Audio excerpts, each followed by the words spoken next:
Okay.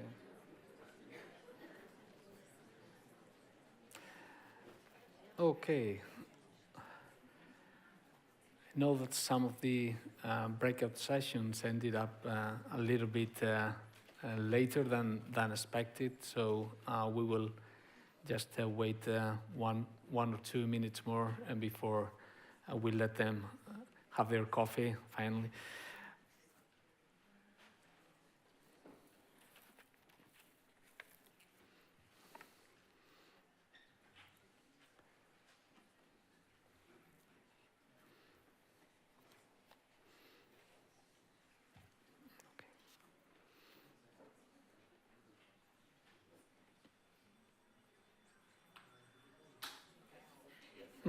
The bell is there.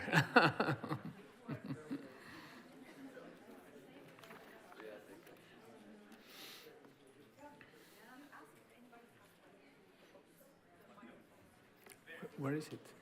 Okay, it's over there. Maybe I can just take the opportunity just to make an announcement saying that there is still a possibility to make a campus tour for those of you who couldn't make it on Tuesday. There is a campus tour scheduled at 2 p.m. today. So for those of you who would like to join and visit this amazing institution, we will be meeting at 2 at the registration point, okay? Now, we are ready to continue with the next plenary session, this time on a policy roundtable named on supporting transnational cooperation in higher education. I would like to please invite the moderator and the panelists to the table as I introduce the moderator of the session. Agnes Davidson, she is the rector of Vidzeme, University of Applied Sciences in Latvia, an associate professor, and a lead researcher in the area of media and communication. She is the corresponding member of the Latvian Academy of Sciences since 2022, and VUAS is the founding member also of the European University Alliance, EURASHE, and she is currently also holding the position of vice president in the Alliance. So I give the floor to Agnes to follow up the panelists to the stage. Hello. Yeah, so it's working. So I will warmly invite my panelists to the stage. Let's start with Lisbeth Hens, Policy Advisor for Higher Education from Flemish Ministry of Education and Training. So I will invite also Elmar Pickel, Director General for Higher Education, Austrian Federal Ministry of Education, Science and Research. And last but not least, Pedro Teixeira. We saw him already yesterday here on the stage. He's the former Portuguese Secretary of State for Higher Education. I have a longer bios for the speakers, but I save a bit of time for questions, and since this is the last big discussion for this event, I hope that coffee and caffeine has already kicked in and we are full with energy and enthusiasm, because I plan this to organize also in quite interactive way, as we have done all the previous sessions, so that first we will get into some questions here on stage, and afterwards there'll be also time for questions from the audience. And so I warmly welcome all of you here, and I'm very happy and honored to be with so distinguished people we have met in various occasions recently and discussed the topics that are very dear to our hearts and that have been also the main themes for this EURASHE. event, and more or less everything comes down to transnational cooperation, as we have heard in so different ways during this conference from all the speakers that have been here on the stage, including also our students. They have been like very great insights already shared, and so this final panel is therefore we can concentrate more on the national policies and the future outlook. And first of all, just to kind of warm up a little bit before we go into more specifics. So my first question will be quite simple, but probably also quite complicated. So that I want you all to reflect a little bit on, so what do you see as the main achievements so far, but also challenges to the recent focus of transnational cooperation in Europe? And Pedro, I want to start actually with you, because yesterday, as you framed it, you shared kind of pessimistic or skeptical views on this, and actually you gave me lots of food for thought for before I fall asleep yesterday. So today you have different hat on, so please share now this other view probably with us. Yes. So thank you. Do you really want to go back to yesterday's discussion? No. I thought so. No. And actually, I just to clarify, I really didn't want to come across as negative. It was much more in terms of encouraging for reflection. And I think the discussion today, I think, will help to clarify and complement some of the issues. Because I think actually the impact of transnational cooperation in Europe, I think, has been tremendously important for the institutions. As you said, in many ways it's a simple question, but then it could become also a very difficult question, because we could go on. But probably I would summarize in one aspect that maybe for some of you may not be that significant, but for me, from an institutional perspective, is that it really changed our benchmarks. So for our students, for our institutions, for our academics, increasingly we start comparing with institutions not only in our region, not only in our country, but increasingly with other across Europe. And our standards improved tremendously with that. I mean, we really wanted to aim for changing what we were doing, why we were doing certain things, how we were doing in education, in research, in relationship with society, because we were confronted with very different experience from the ones that we knew before. I think if you would do the exercise of going back before your institutions start collaborating with other institutions, I think it would be a very, very different world from what we have now in our institutions. And I think just the exposure to very different forms of organizing the institution, pursuing what seems to be similar missions, but then they are developing specifically in very different ways, I think it has a tremendous impact for our institutions. Of course, this also poses a lot of challenges. I don't know if you want to go immediately on that. Please, I mean, to get the issue out of the way immediately, I think one of the concerns was the one that I expressed yesterday, the risks that the institution then tries to mimic everything that all the partners do. And the risk also that we dilute our identity and our mission because we want to be, as our partners are, in a very different national, regional context.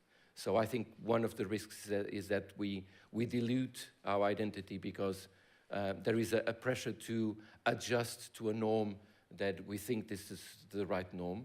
I think there is a huge challenge, because this is also a policy panel, I think it would be important, because our national systems are still very different in many ways. I hope that we'll have an opportunity to discuss this when it comes to the European Universities Initiative and the European degree, but a lot of the regulations are still very different when it comes to access, when it comes to funding, when it comes to student support mechanisms, when it comes to accreditation. So I think there is a lot, and some of my concerns with the European University Initiative is that how much we will be capable of changing this. And I think that's also one of the concerns. And finally, to go on more provocative tone, as an economist, I cannot forget that an integrated space is not a dispersed space. It's a concentrated space. So the more we integrate European higher education, the more, the higher the risk of concentrating talent in some parts, in some regions, both nationally and across Europe. And the more, and this for me, it's been always a sort of a tension in recent years, having institutional and also national responsibilities, that on the one hand, I'm extremely committed and enthusiastic about internationalization, mobility of students, that we do more and more together. But at the same time, in doing this, we are naturalizing mobility. And the risk is that the students will face this mobility as something that is natural. And they will tend to concentrate in some parts of Europe, normally the ones that are more attractive in terms of employability, in terms of wages. And I think that puts an enormous pressure in some parts of Europe, especially for those that come, as I come, from a more peripheral country, with lower wages regarding the average at the European level. So the risks of brain drain towards some areas that are already the stronger areas in Europe, I think will put an enormous tension, I think, in coming years, even in the European project at large, not only in higher education. So I think that, and we need to be prepared to be blamed that in many ways, we as higher education institutions are contributing to that. So I think we need to think, how can we counterbalance these tendencies of concentration of talent in some parts of Europe that we know, I think, quite clearly what these are. Thank you very much. Extremely important question. So, Lisbeth, please come with your input. Thank you. Well, of course, it's a very wide question. So I limited myself to 3 main achievements for the moment. And of course, there are much more. But I just chose 3, which for me were the 3 most important or challenging, or the things that I really view it. And the first one is that the recent developments on the alliances, on the European degree, all these things, it did put international, sustainable, transnational cooperation on the policy agenda. It put it on the policy agenda of ministries. It put it on the policy agenda of institutions. And it also put it on the, not policy agenda, but on the agenda of students. I mean, it really is a talk again on how we can enhance this collaboration, how we can enhance this mobility, how we can work together. I mean, people are talking again on the subject. So I do think that that's already a first main achievement. A second one is that the focus is no longer, I mean, it's still, but no longer solely on mobility via Erasmus programs, but it became much wider. It became more sustainable. It's how institutions can work together, how programs can work together, how research centers can work together.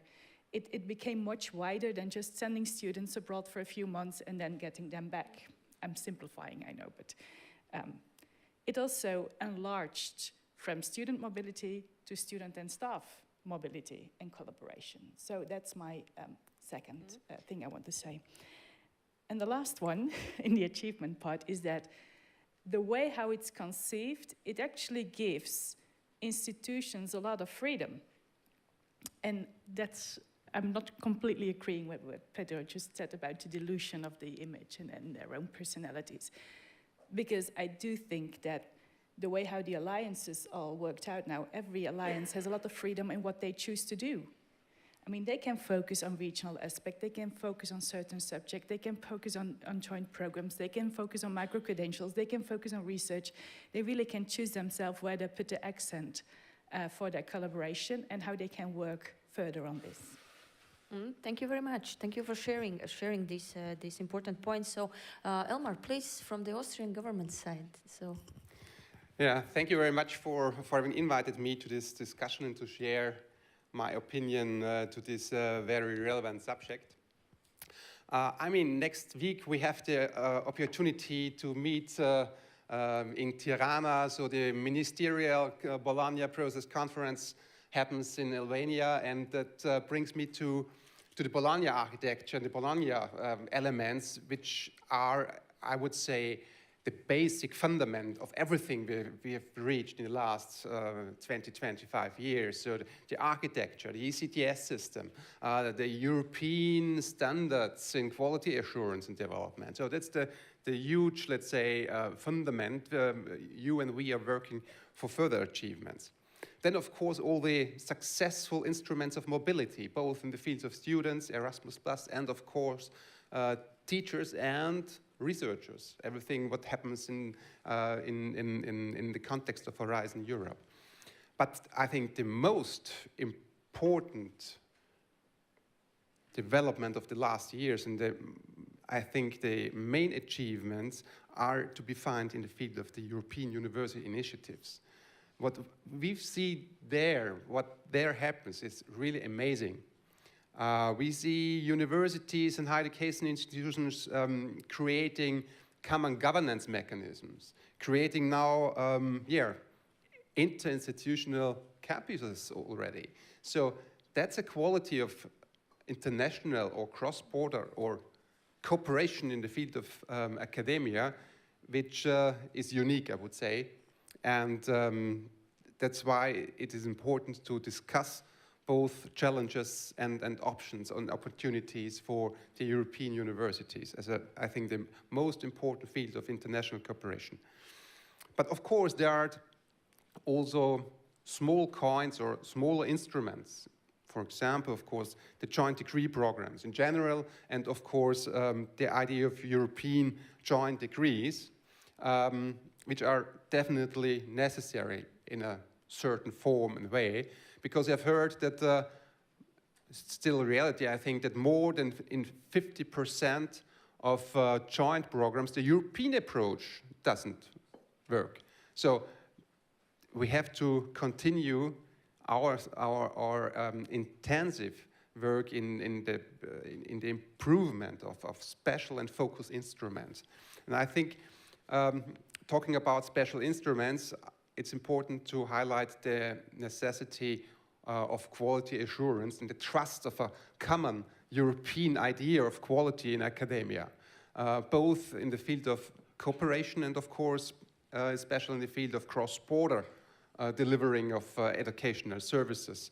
If we don't have trust in our mutual trust in the quality of the academic services and deliveries, then we have a very, very huge problem. And I think that's the most important challenge, especially if we talk and discuss all the content we've seen in the letter report, where the idea of education and research and innovation is much more important than in the last 40 years, 50 years in Europe. So I think to work on the common trust of quality assurance, also in the field of micro-credentials, only to mention this new development in the cooperation between higher education institutions. So I think there are very interesting and successful instruments, and there are clear challenges where we have to work on. Of course, coming back to the European universities,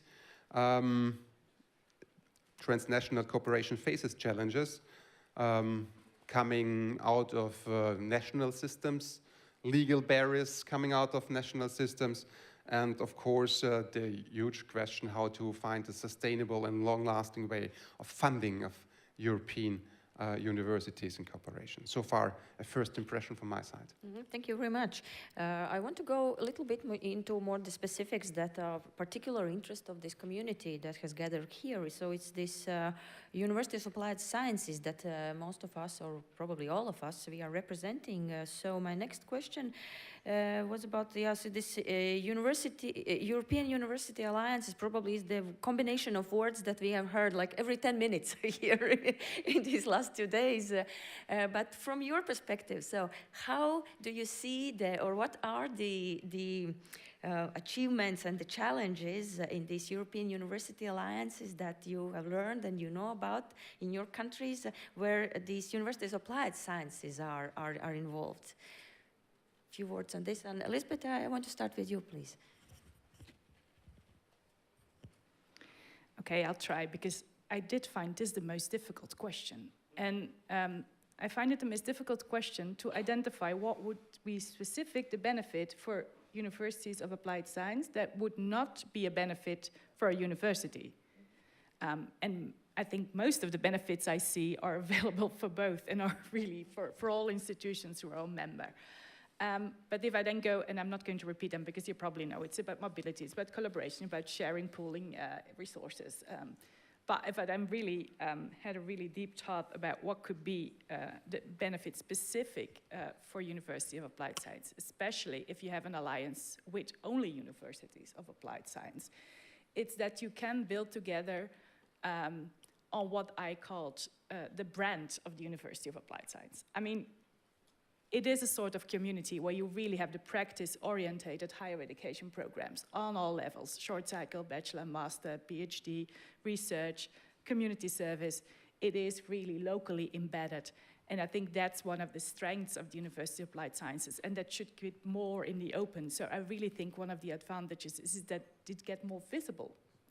Another thing is that if you have this kind of European collaboration, of course, as a University of Applied Science, you can also be the leader of internationalization, innovation in your region, meaning that you can also work as a liaison officer for your companies, for your small businesses, for your local communities, to also bring them into contact with the other international, with the partners of the other international universities of applied science. So I really think it's the community building, it's the regional innovational hub structure that can be the biggest advantage if I look solely at the University of Applied Sciences. Thank you very much. So Elmar, anything to add?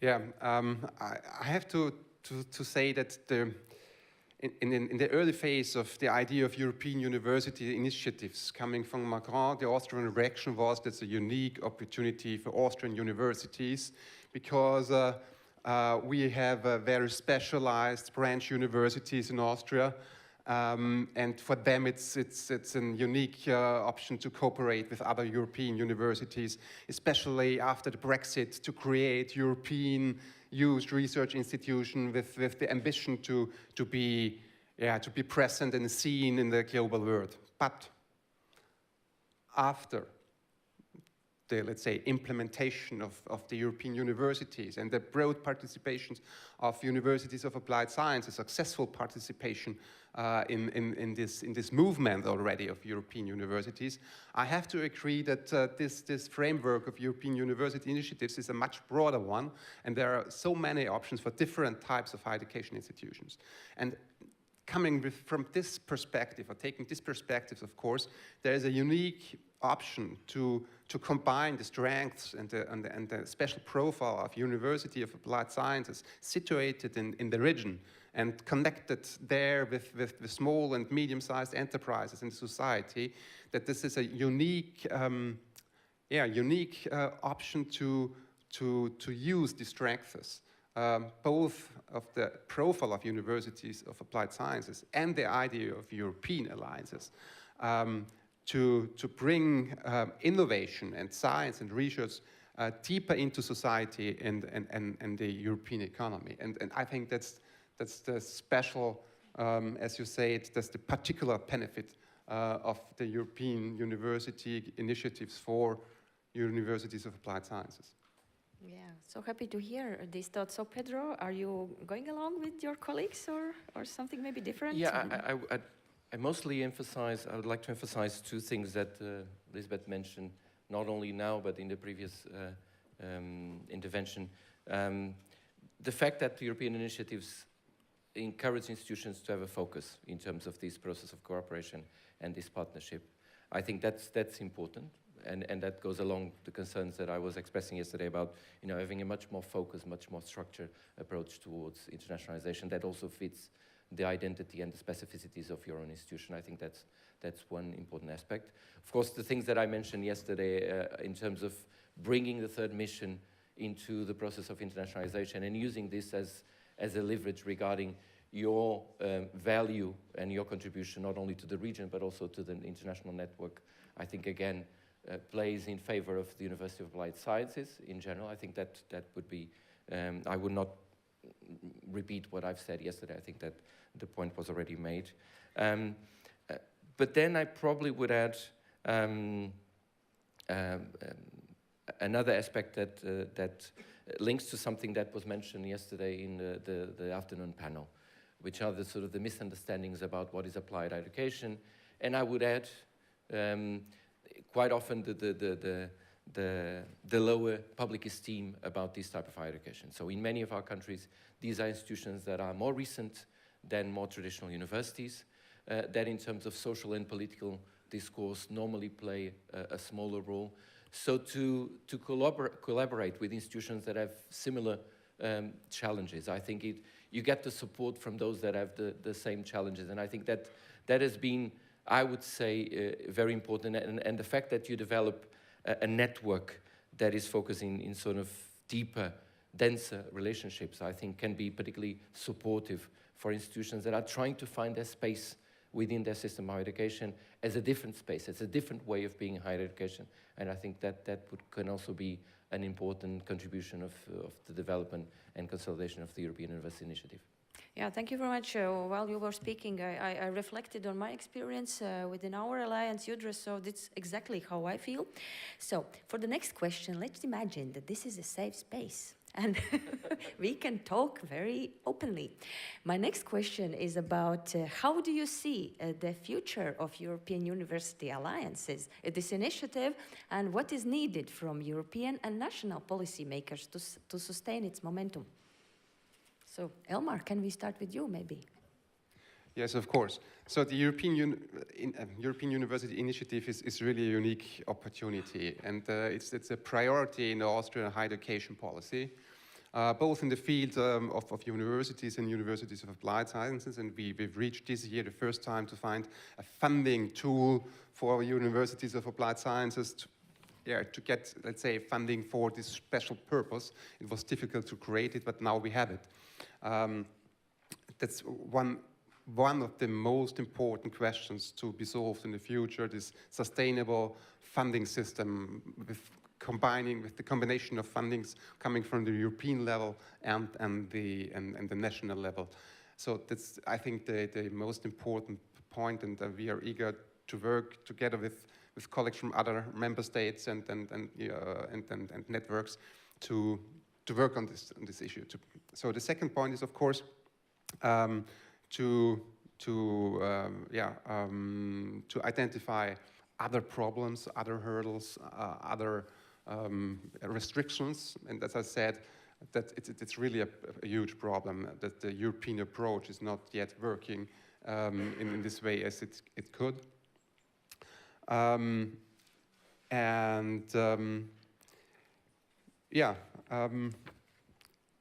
think it's both for Europe and the national higher education system an option. And I think we have to identify to discuss much more focused. I think we need more Europe in the higher education system and not less. So, but the challenge is to identify the real points. For example, did you know that the European railway systems, or the railway systems in the member states, are not yet synchronized?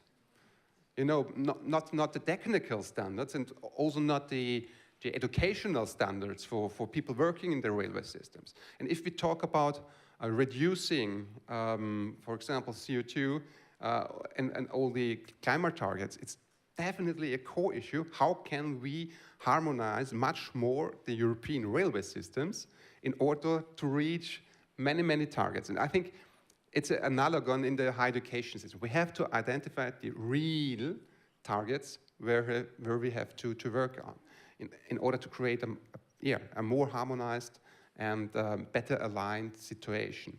And I think the European approach, I think the joint European program, I think a degree and other very focused instruments are on our agenda, and we have to work on these points very, very actively. And in the end, it's not an abstract issue. It's a challenge for everybody of us. It's an issue of individual personalities to bring the necessary incentives and inputs to the political level, to the ministers, and in order to move the idea of the European cooperation in the field of higher education. Thank you for so open and so honest answers. So, as we said, so it's not an abstract issue. So please, Lisbeth or Pedro, who wants to join in? Are you agreeing this or something to be added? Well, yes, I agree with most parts that Elmar said. I see the future of the alliances really bright. I mean, I do know that we still have work to do, and I do know that still evolutions have to take place. But I also do see a lot of goodwill in people to really try to change things. And I also saw it last week. I mean, next week we have the Bologna conference. Last week we had the meeting of the Directors General of Higher Education of the European Commission. And I mean, we really had, I mean, some of you were there, we really had very good and deep discussions on how we could work, on how making the future of the alliances very bright. I do think, just like Elmar, that funding is one of the things that should be talked about. But for me, it's a little bit wider than only the funding. When I see we have to go from a project approach, which the alliances were till now, or where it was imaged that it was some kind of a project with an application and an evaluation after 2 years, we have to evolve to a much more sustainable, holistic approach in our higher education systems. And funding is definitely a part of that, but it's also seeing how these organizations will end up in your higher education system. Will there be higher education institutions at the point or not? How will we deal with all the legal issues? I mean, so it's about funding, but for me it's a bit wider than only the funding. And it's really important that we try to look at it in a more holistic way, so that we get away from the project where a few institutions are really taking is a sharp image, or just, organizing a joint degree and, well, we will see how it ends. This is not what's going to happen. This is not what we see. This is also what Elmar said in the beginning. What happens in the alliances is quite amazing. This is not going to stop. This is an evolution that's only going to further and further, and it should be cherished. And that's why we have to find a way how to cherish this in the whole education systems in Europe. And that's why we have to have more Europe and more collaboration between the different member states in order to have some kind of an adjustment of the legislation so that people can collaborate much easier. Because Elmar gave an example of something strange. Well, I was surprised last week that somebody told me, yeah, we have a problem with the joint degree. So I was prepared to hear something about quality assurance, legislation. No, because there is one country on which can only the degree be printed at a certain type of paper. And I thought, excuse me, I thought that this, I can't imagine that that's being true, but it is true. So we really have to try to figure out on very practical issues, but also don't lose the holistical image about where this can go. And this is the last thing I'm going to say. We also have to find a solution or an approach for the institutions who are not a member of an alliance today, or who might not be a member after this application round, although I hope that all 45 applications will be granted, but of course that's not possible. But yeah, we have to find a way what we do with the institutions that are not a member and how we will give them the chances to also enhance their international cooperation. Well, thank you very much, yeah. Pedro? Okay, I will start with a nice part and then I'll be a little bit more Be prepared. No, I think that, I mean, I come in many ways from a very comfortable position because 2/3 of the Portuguese public universities and polytechnic universities are part of an alliance. So it gives you a sense how enthusiastic and committed the sector is with the initiative. And so in many ways, this is, to sell the European project and the idea of a more common approach. I would say it's easier than it is, I think, in other geographies across Europe. And the first, I would say, the first challenge is, I mean, if this is an opportunity for many of our institutions to move to a different stage of international collaboration, and this will require changing the regulations at the national level. And I think this is a dialectic process. So if the institutions want to get a much more congenial regulatory framework at the national level, they need to persuade national governments that this is really something different. So will have this transformative impact that the Commission quite often uses as a buzzword. Where I'm more skeptical, and then we can talk more when we talk about the European degree, about the details, to avoid that I will get too much carried away. Where I'm more skeptical is sort of the role of the European Union. Because, well, again, I cannot avoid being an economist, and as the Americans say, the one who pays the pipe sets the tune. So how much of the funding of our institutions comes from the EU, and how much comes from national sources?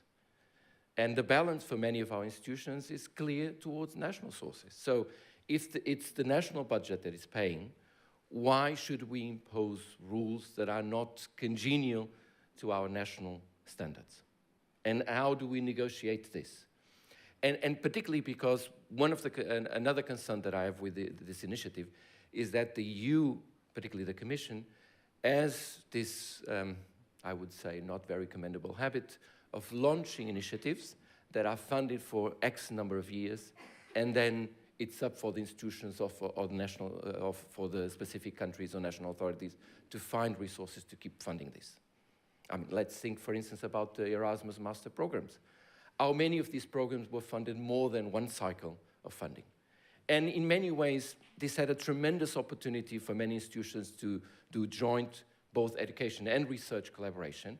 But then if you don't have funding for a program that is actually quite expensive, far more expensive than the national programs, they will fade away.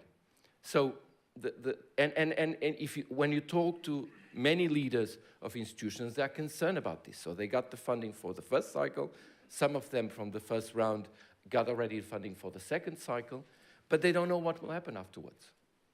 And I really, for me, it's a little bit disturbing, this idea that, well, we define the rules, we impose a certain model, but then it's up for you to find the resources to fund this.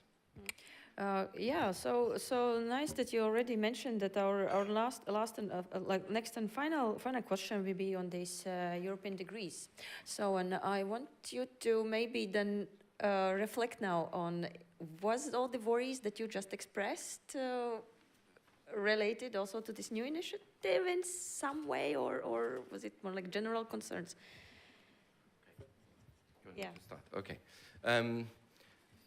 As I said, I mean, we're very much committed and interested in the initiative. So the Director General, and actually the Director General is there, of higher education, Portuguese higher education is there, so Morat. So we are involved, and we applied in 2 of the pilot studies because we wanted to be partners in the process and understand what will be the implications. Several concerns. How we will select the students for these joint European degrees. For instance, in our case, we have a national competition for undergraduate programs. I mean, at the master level, and PhD, this is decentralized institutions. Will we create an exceptional track for this?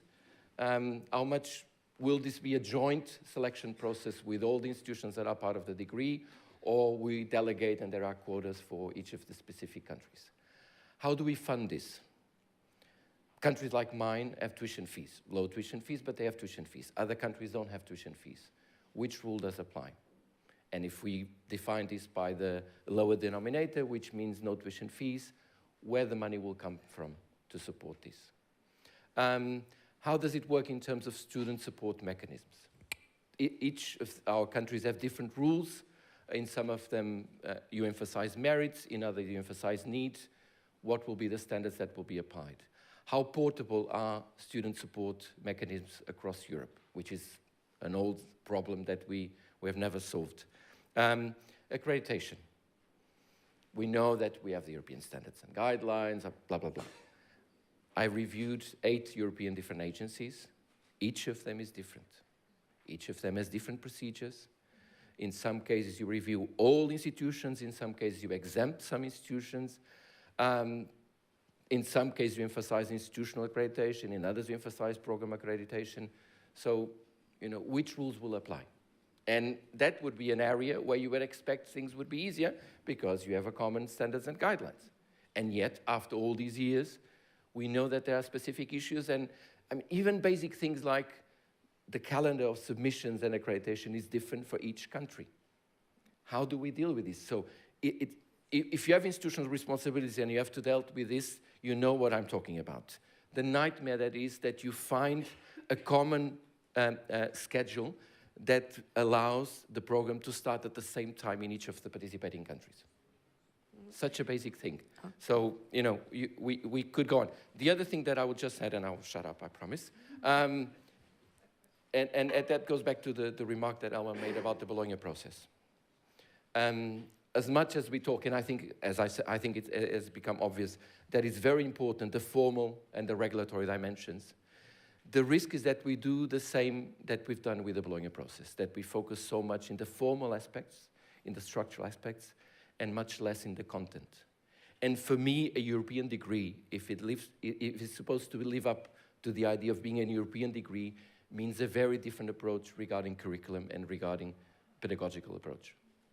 And that means that we need to think more about how do we pervade the programs in terms of internationalization at home, and how do we approach in order that this is really a European degree, not only because it has several European institutions affiliated, but because it has a very different approach regarding education and the learning outcomes that we expect.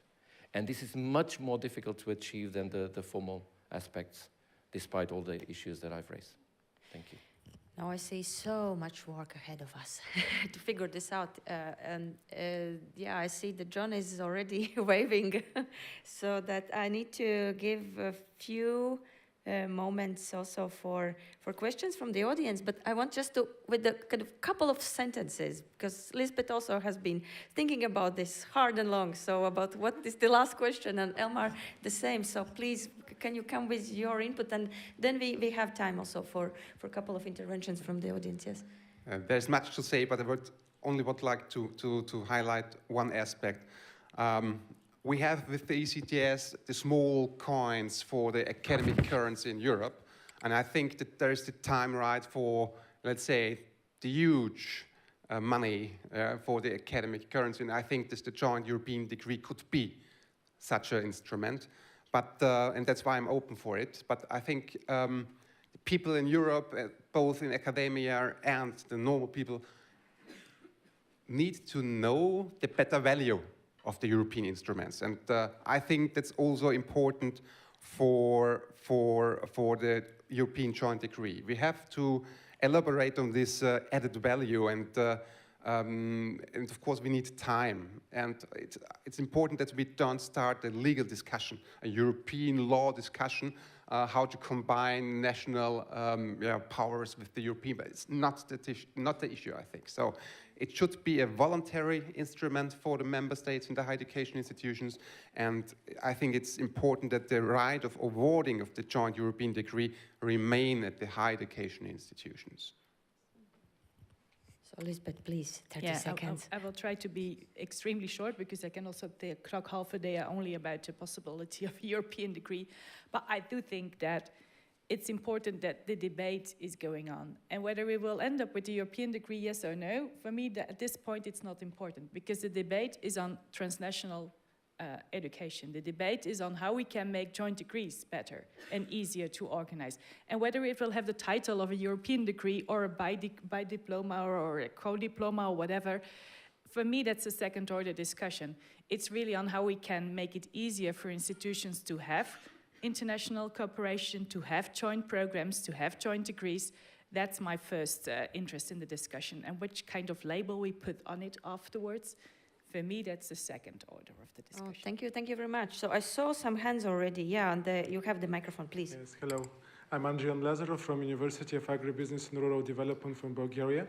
I have 2 questions, but also one observation. I think we should not wait for European degrees to come with solutions. I think when you have meetings like in Tirana, the governments should discuss the ways how they can equalize the calendars that Mr. Teixeira mentioned, and also all the requirements for accreditation and for approval of joint degrees. We should not wait always the European Commission to come with initiative and then to see the results and then to make the adjustments. And I think this meeting should not be also focused on discussions, but also on outcomes, because I'm seeing a lot of discussions in many forums, but not outcomes after these discussions and congresses or whatever. So this is a recommendation when the governments meet to find some common solutions at least. And my question is, what is the readiness of the represented governments in terms of nationally support the co-funding of the European universities, not only during their realization, but also after their lifetime, in terms of covering these 20%, and how this will be also open to the private institutions on board, not only at the government or universities, which is now in some countries only they support with funding to the governmental institutions. Thank you. Extremely important questions, but I suppose we have very short time for answering. So probably it could take longer answers for the lunch afterwards. So who wants to maybe respond very briefly? I will start with one small response, and it's about the Bologna process and the Bologna conference. And what I want to say is that before we start discussing new things over there, and it's also something that my colleagues already said today, the first thing is that all members of the Bologna process have to look and have an introspective look and see how much of the Bologna commitments they have implemented. Because if everybody just implements the basic commitments, we will not have a problem on accreditation, or hardly have a problem on accreditation. I mean, before we start trying to get more rules or more agreements, maybe we first have to look into the fact why the ones we made are not implemented. Okay, one more reply. Okay, before John comes and removes us from stage by force. I will just reiterate the suggestion that you made. I think if we as institutions that have the first-hand experience of all the difficulties in doing this will not, incapable of proposing solutions, we will be the ones to blame. So I think that we really need to put forward what we, out of our experience, what we think will be easier for this. And by the way, and that's my final remark, maybe it doesn't sound to you with my interventions, but I'm an optimist. And I normally say that I accepted the positions that I accepted because I'm an optimist. And so I don't want to sound like a Cassandra in here, but also neither I want to sound as Candide. So I think if we really, and I really want this to work out, the European initiatives, we cannot be naive. And my concern is that quite often in the discussions about international collaboration, we stay at a very naive, superficial, wishy-washy discourse that, oh, everything is so nice and it's great that we are doing this. And my experience, not only in terms of my institution, but talking to many institutional representatives, is that this is, the deeper it gets, the more challenging it becomes.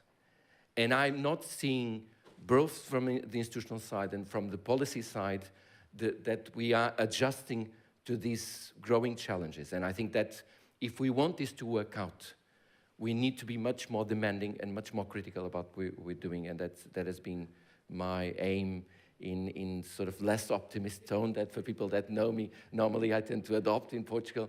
But I think I hope that was still some kind of useful. Yeah, thank you very much. Thank you very much for this optimistic, realistic tone. We continue our discussions. That's all what I can say. So thank you to our panelists, and thank you for this great session.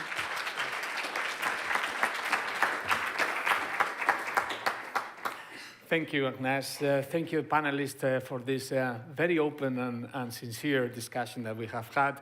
I'm sure that we will get very valuable insights for next week, and we will make the voices of applied universities also heard in the Tirana conference. So thank you very much indeed.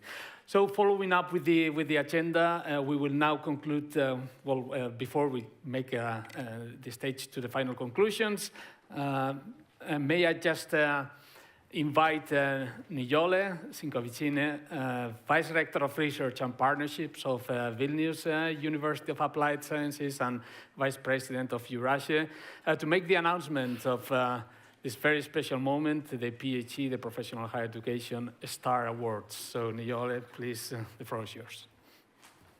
Thank you.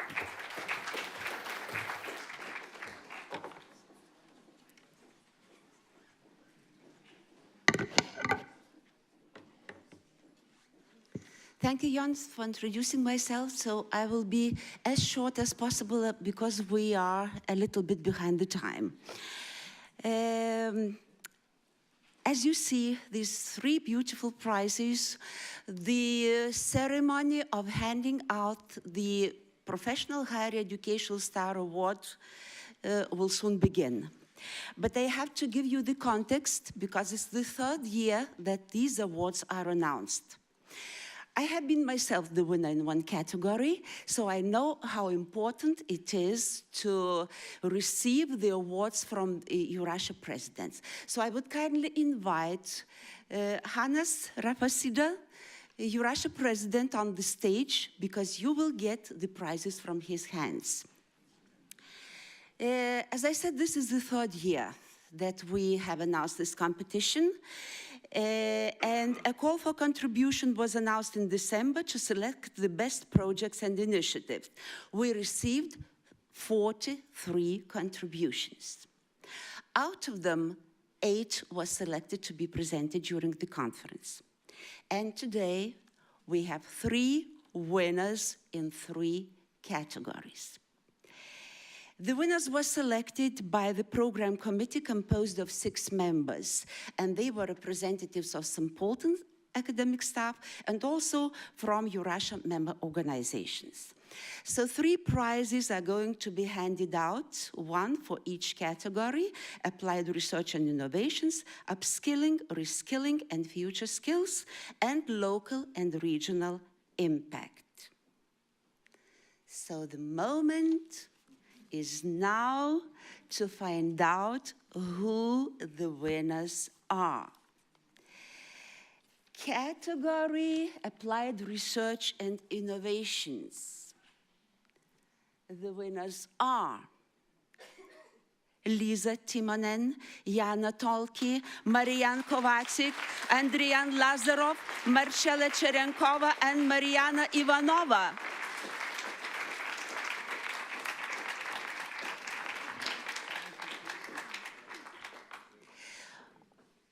We are very sorry that we don't have time for your reflections, but I hope that you will reflect on social media and all of us will read them and enjoy.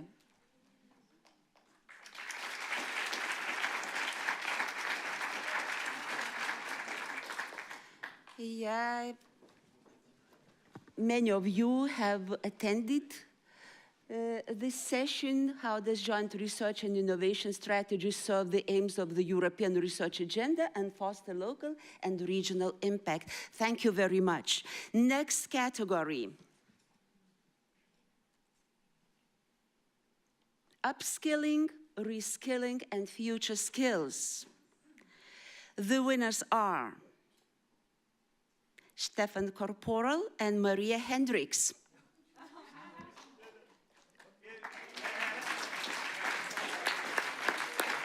Skills for the Future, Universities of Applied Sciences and Accelerators for Lifelong Learning. Probably. I'm a colleague. Yes, of course. Welcome on stage. The fact is they have just left to catch the plane. May I?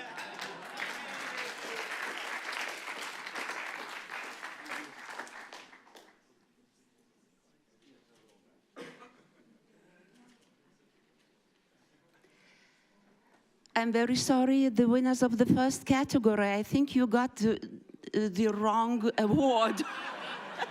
Let's change. Okay. And category 3,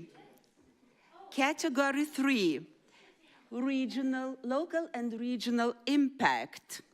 The winners are Joanna Kilmartin, Paul Hannigan, Wendy Gibbons, and Annie Mkag.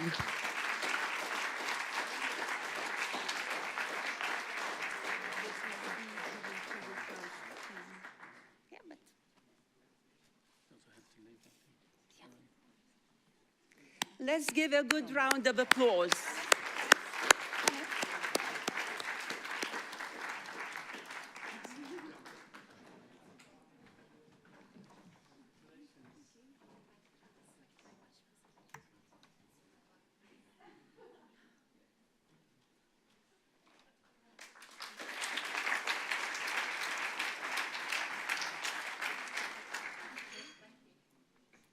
Thank you very much, Hannes. And a final sound applause to all the winners.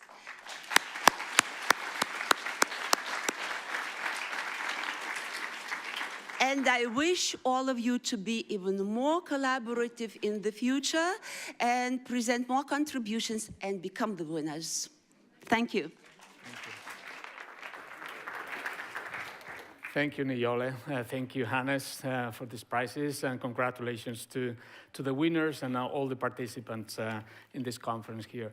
Now we can say that the 33rd EURASHE conference is over. I think we can definitely conclude that together we are stronger, definitely. Just in order to make a summary of the most important takeaways for today's session, I would like to invite Rory Nevine. Rory, you're here just for this, to make this summary of the takeaways, please.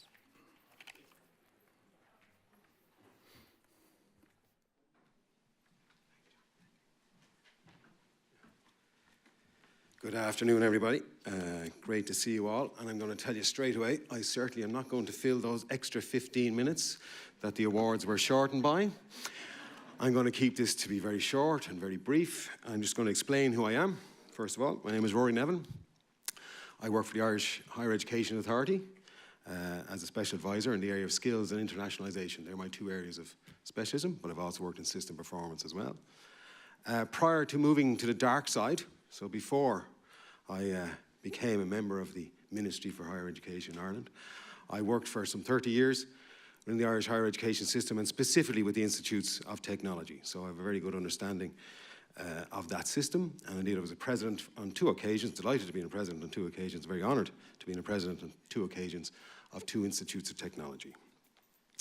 So today I was asked by John, and this is amazing, I was asked by John, and I found it truly amazing, for an Irishman to be asked by an Englishman to have the last words. I found that truly, something has definitely happened in global relations.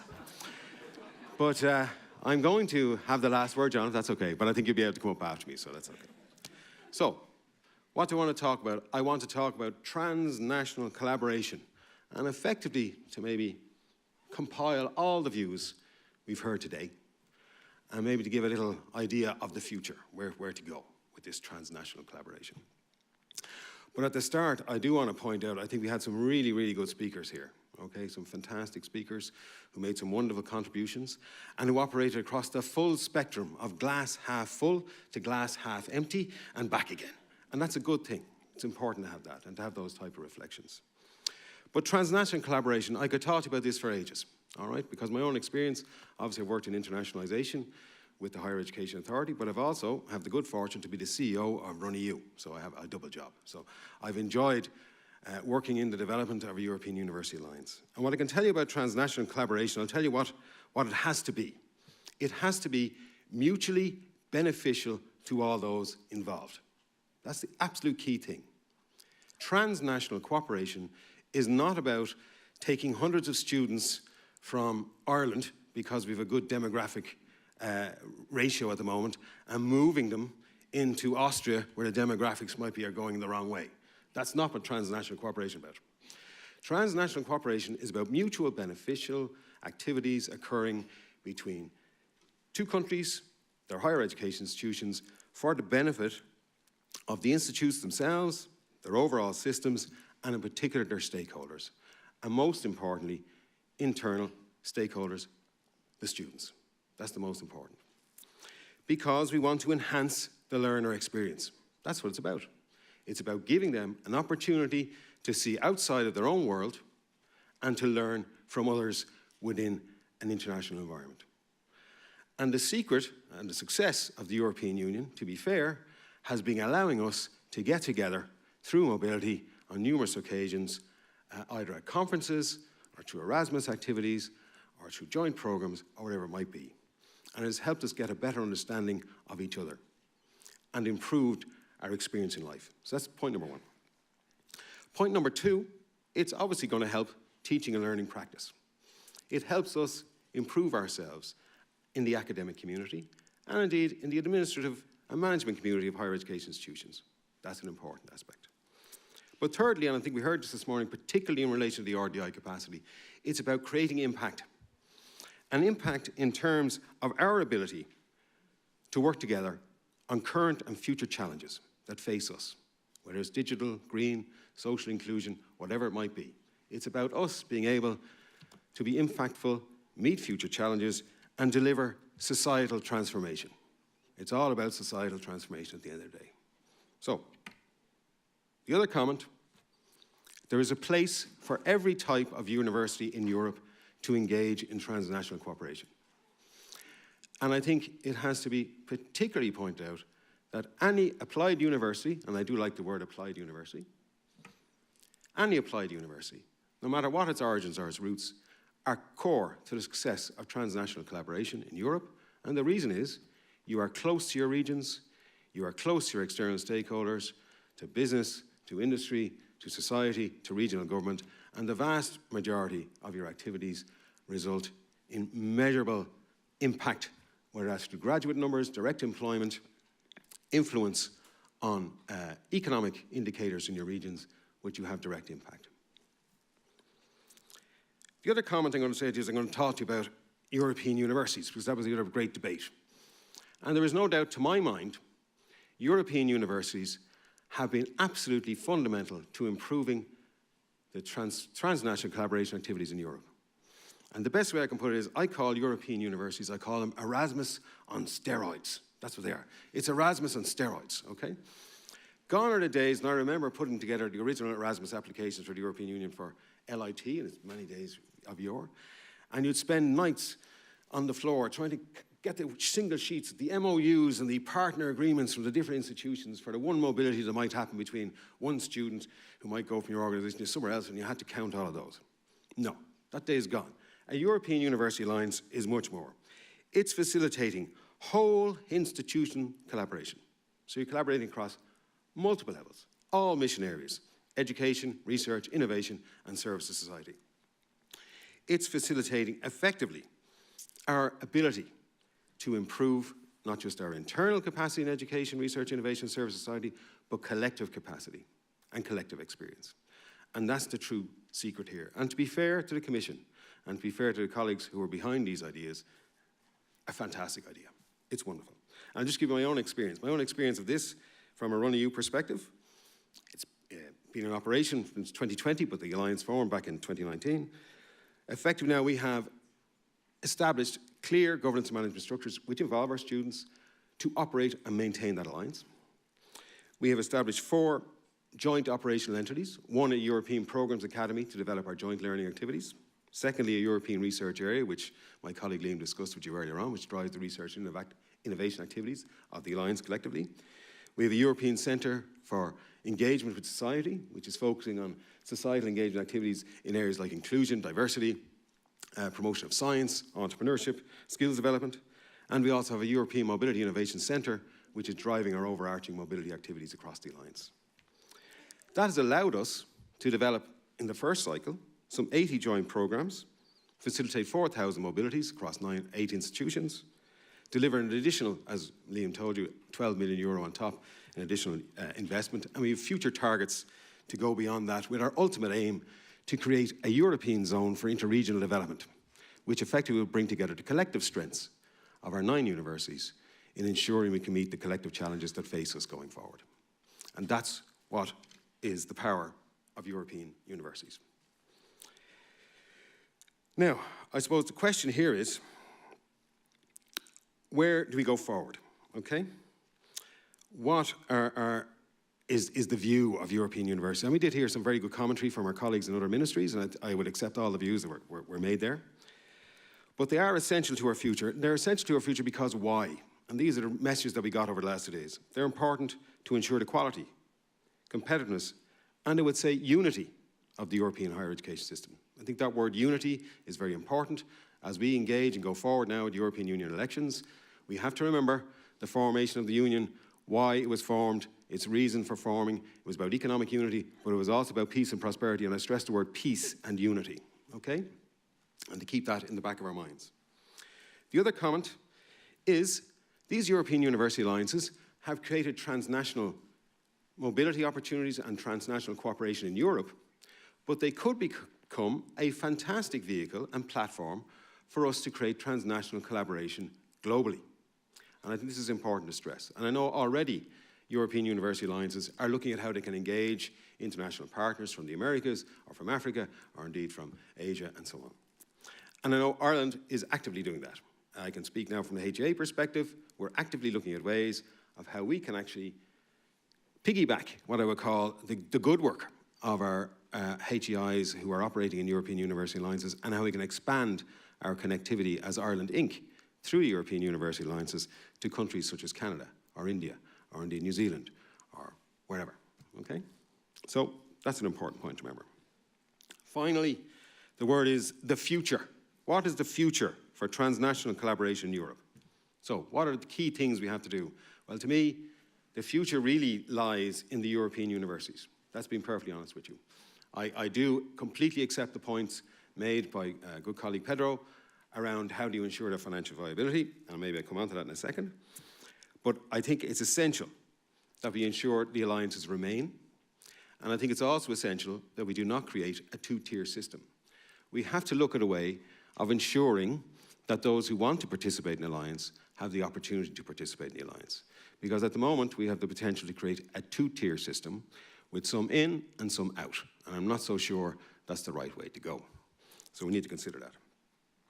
Second point, and I think it's very important, if you want to have transnational collaboration, the awards you make have to be recognized across the entire community of the transnational cooperation. This means the European degree has to become a priority. Yes, we're told it is a priority, and we have been given a list of all the problems associated with getting a European degree. The time has come, though, to stop counting the problems and the barriers, okay? We had a lovely list of at least 50 problems, which was published last week. Thank you very much. But we now need to solve the problems, okay? The list is there. We know the list. And the first one is we should allow parchments to be printed on any form of paper, including toilet paper, if they so wish, all right? But the comment is we must solve the problems. The European degree label, the European degree, having it in operation is essential. We know the problems. And to be fair to Pedro, gave a very, very, very good analysis of some of the immediate problems that come forward there. The other commentary, I suppose, is sustainability of alliances. Okay, the big question of the funding and the finance. And yes, I do agree, and I have a long enough memory to know the commissioner wonderful at starting projects and then say, God, wasn't that great? Well done. Now, how are you going to keep it going yourself? Well, no, I don't think we can accept that anymore. But what we have to remember is that these are partnerships. European university alliances are partnerships between who? Between the universities themselves and their stakeholders, between the countries and their higher education systems, and also between the European Union. And all those partners have a responsibility to ensure the sustainability. And all of them should be bringing something to the table, okay? Whether that's finance, whether that's manpower, whether that's time, whatever it is. Everybody should be thinking about how they can contribute to ensure these keep going. And the responsibility on those three stakeholders to do this. And a suggestion. We all know that European university alliances still operate on a project basis. We've agreed work plans. We've work packages. We've work plans, okay? But yet they are living alliances. They're living actual entities. But is there any harm in us considering potentially creating some form of performance agreements between the partners of the alliance and of the government and of the EU, where we can agree a longer-term plan for these alliances? Because I know our Commission friends are trying to think for 13 years ahead. That's where they'd like to be. They prefer to get away from 4 years and 3 years and add on another year here and put another year there. We need a long-term vision, and potentially we need to be looking at long-term performance agreements and pacts with the three main partners in these alliances, which is government, the universities, and the EU. I'm going to stop there, but I'm going to say one last thing, and the one last thing I say here is transnational collaboration is about working together, okay? And I'll leave you with a little Irish proverb, which goes Os Gaeilge, Ní Dheart go cur le céile, which is Os Bearla in English, is the closest translation I get is there is strength in unity. And that's something I think you should take home today. Stronger together, strength in unity, That's all I have to say. Thank you.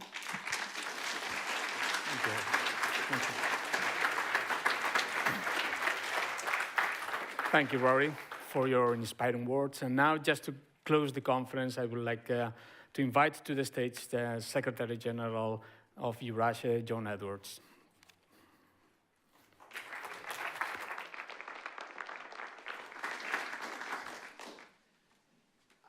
You're going to do the final closing?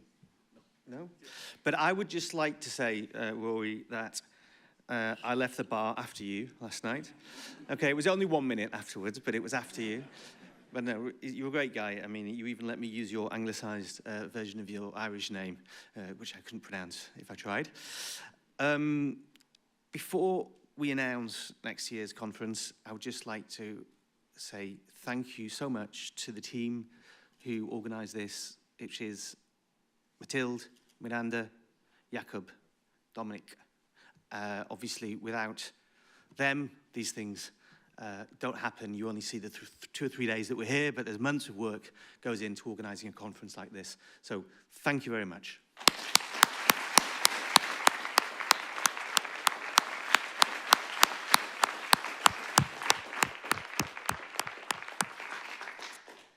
And now, I'm delighted to announce the location of next year's conference, which will be in here we go, Porto Alegre in Portugal. Now you all know that I'm crazy enough to have 7 children by now. But perhaps what you don't know is that I'm English and also Portuguese. And so it's my pleasure, not only as the EURASHE Secretary General, but also as a Portuguese citizen, to be welcoming you, I hope, in Portugal next year. Can I ask the Porto Alegre team to come up just to say a few words? And we also have a video, I believe. Yeah? So come to the stage, please.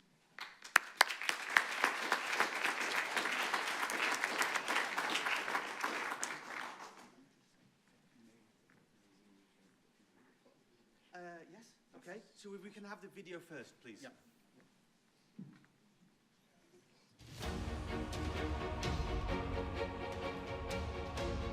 In 2025, the Porto Alegre Polytechnic University, located in the heart of Alentejo in Portugal, will have the honor of hosting the 34th EURASHE Annual Conference 2025.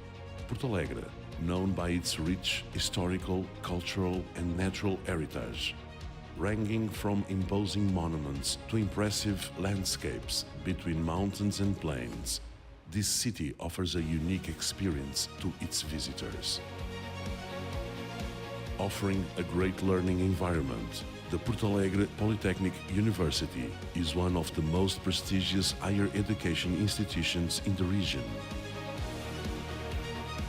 Get ready for an unforgettable experience in Porto Alegre at the 2025 EURASHE Annual Conference. We look forward to seeing you.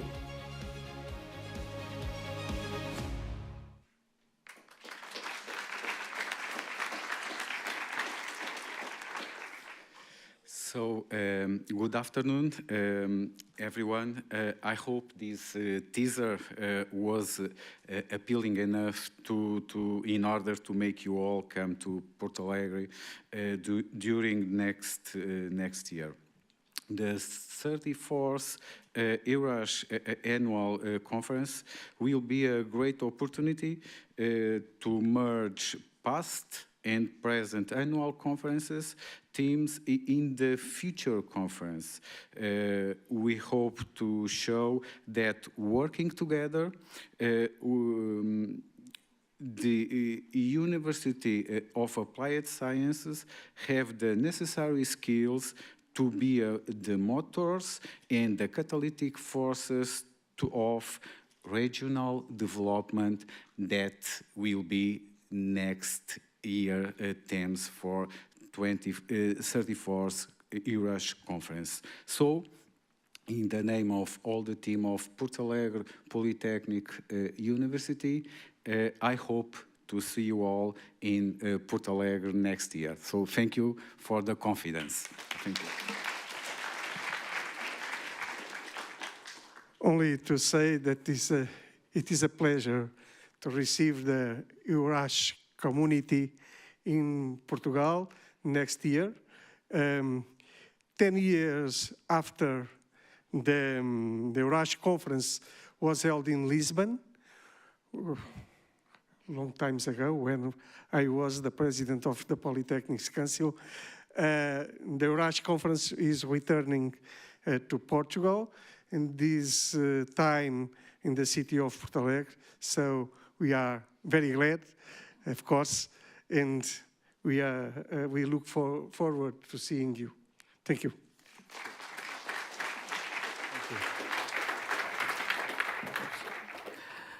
Of course, I'm very happy also that the next conference takes place in our neighbor country. So, right, now I can say that we have finished our 33rd conference. Let me thank you again to all participants, to all the panelists, moderators, organizers, to everybody who has contributed to the success of this amazing conference. Let me also thank in particular to those of you who very generously participate in all activities of EURASHE. This is another form of transnational cooperation. So this community of practice is very generously people contributing to transnational cooperation. So let me just say a couple of final words and announcement. Obviously, the lunch will be served until 2:30. After lunch, we will also be celebrating the Leadership Forum from 2:30 to 4:30. I think it's in the future workspace. I think it's the building next to this one. And also for the benefit of sustainability, I have been requested, please, for all of us, just to return the badges to the registration point. So thank you very much indeed. Have a nice and particularly safe trip back home. Thank you very much.